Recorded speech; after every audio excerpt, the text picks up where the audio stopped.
Le Césaire Hauts-de-France, conscient des enjeux des politiques européennes sur les politiques régionales, s'intéresse au sujet et au rôle de la société civile dans le débat.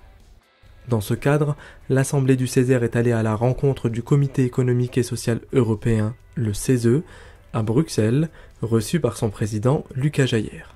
Le CESE européenne est l'Assemblée consultative de l'Union européenne. Elle représente, avec ses 350 membres, tous les milieux économiques, sociaux et sociétals des 28 jusqu'à présent pays membres, et il exprime des avis consultatifs, soit sur les procédures législatives obligatoires, soit en amont des procédures législatives, et soit il prend aussi l'initiative. Donc il contribue de façon déterminante à la formation des lois et des politiques européennes.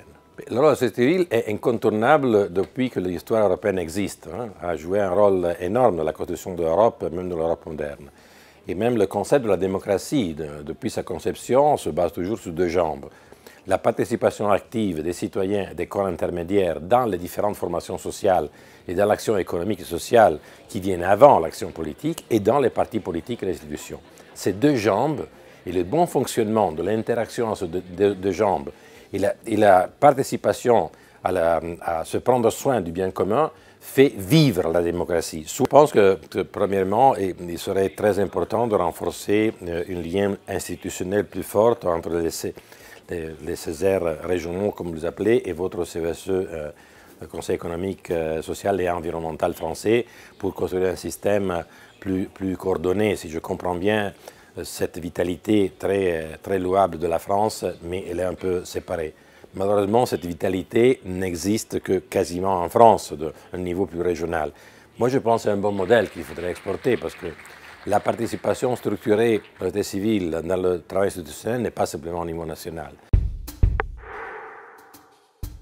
Convaincu de l'atout considérable de la façade maritime régionale pour le développement des territoires, le Césaire a décidé d'engager une vaste étude, Ambition littorale.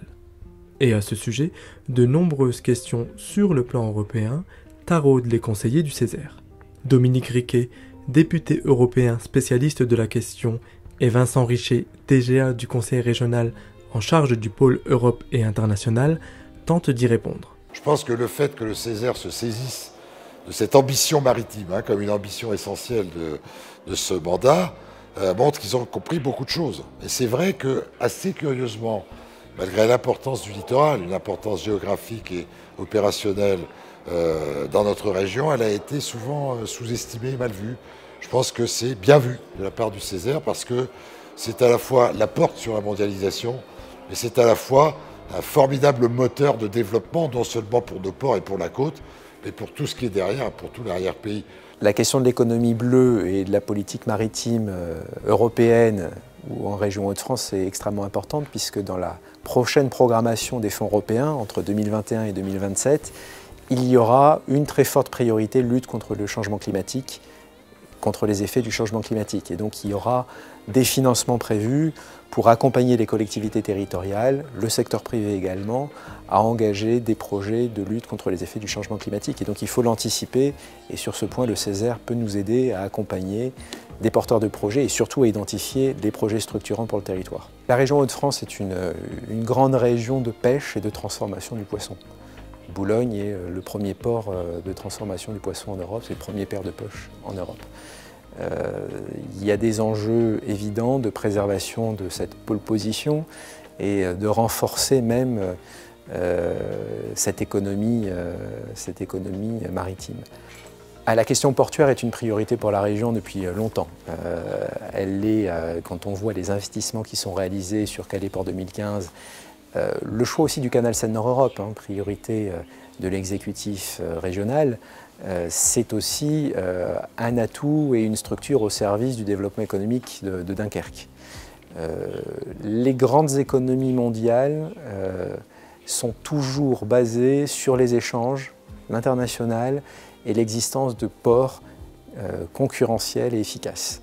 Des ports concurrentiels, il en est question dans le dossier Ambition littorale du Césaire. Quelle est la politique d'ensemble de l'Union européenne concernant le transport maritime, concernant la pollution engendrée? Quel est l'impact de la politique maritime de l'Union européenne sur la façade des Hauts-de-France? Et quels sont les enjeux du développement de cette façade?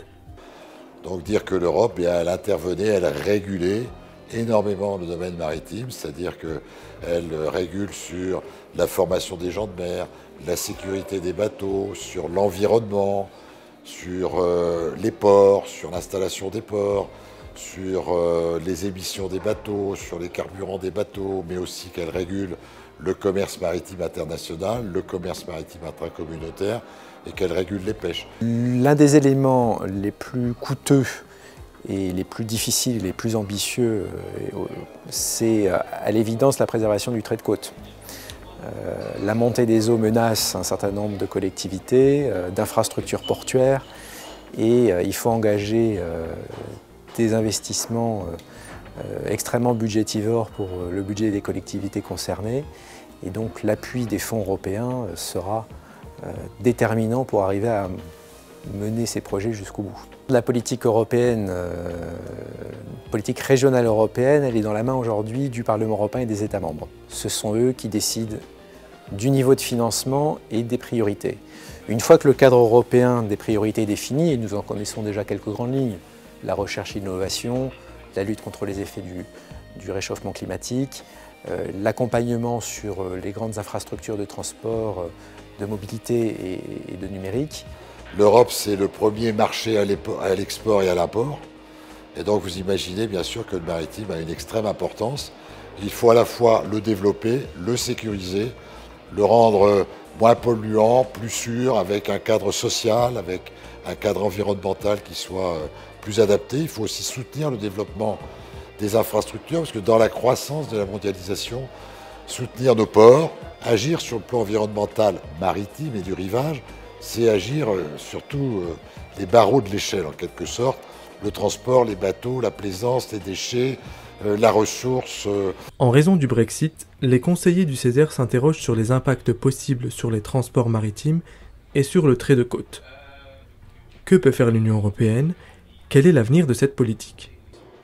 Alors le Brexit, évidemment, c'est un sujet parce que précisément, qu'est-ce qui sépare le Royaume-Uni de l'Europe? C'est la mer, hein. En l'occurrence, la mer du Nord et la Manche. Donc c'est évidemment extrêmement important. Nous désirons maintenir, évidemment, surtout pour notre région, des liens les plus opérationnels et les plus fluides possibles. Ça, c'est la première exigence. C'est-à-dire que les choses se passent bien, mais néanmoins, en continuant à protéger le marché intérieur. Et si la Grande-Bretagne n'est plus dans le marché intérieur, elle ne peut pas être le cheval de Troie de la mondialisation. Cette assemblée décentralisée à Bruxelles fut l'occasion pour le Césaire d'appréhender le rôle prépondérant et l'influence de l'Europe sur les politiques régionales. La démarche Ambition littorale du Césaire se concrétisera par la publication du livre bleu Ambition littorale.